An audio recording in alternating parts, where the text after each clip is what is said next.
Hii ni MPG Forex na leo nataka nikuonyeshe jinsi ya kuplace order.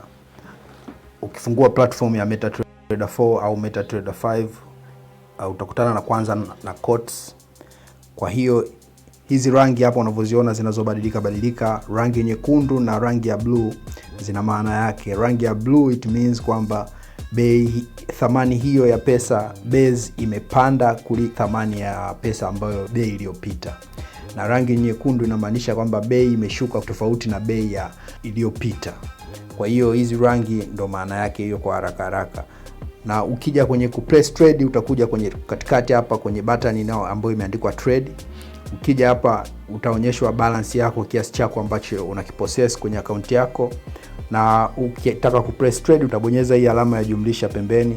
Kisha bonyeza hii alama ya jumlisha hapa, itatokea hii dashboard ambayo inakuonyesha hapo unafanya instant execution. Na simply instant execution ina maana kwamba unaingia kwenye market kwa bei ya sasa hivi ya wakati huu ambao una place hiyo order. Kwa hiyo hii ni order ambayo ukiplace it means kama una buy kwa bei ambayo inasoma kwa wakati huo, na kama una sell basi una sell kwa bei ambayo inasoma kwa wakati huo. Ndo instant execution. Lakini pia kuna orders nyingine kama buy limit, sell limit na buy stop na sell stop. Hizi ni order ambazo tutaziangalia maana yake siku nyingine. So unapokuwa una place order, kwanza utatakiwa kusoma candlestick chart, na ukisoma candlestick chart ndo utapata picha ya kujua kwamba hiyo currency yako inapanda ama inashuka na unachukua maamuzi gani.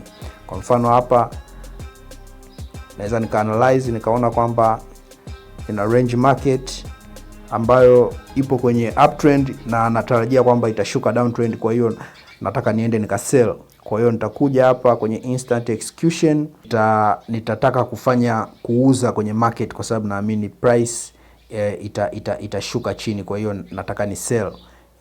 Nitabonyeza sell na hapo tayari order yangu itakuwa imeshakuwa placed, imeshajifungua chini order ya sell.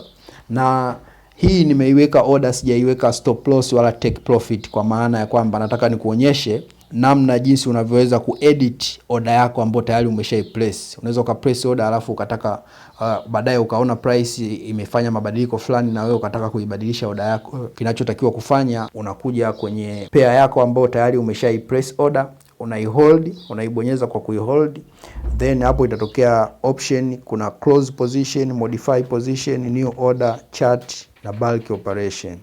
Kwa hiyo utakachokifanya utabonyeza modify position na hapo itafunguka dashboard ambayo itakuonyesha hapo sasa unachotaka kumodify. Na mimi nataka kumodify stop loss na take profit. Kwa hivyo nitaanza kuset stop loss yangu, nitaiset na nitachukua take profit. Nimeingia sokoni kwa bei ya 1.27887. Kwa hivyo nataka faida, kwa hivyo lazima niweke take profit kwa bei ya juu tofauti na 1.27887 kwa sababu hii ndio bei ambayo nimeingilia sokoni. Kwa hivyo hapa nitaangalia kiasi cha juu ambacho nitaset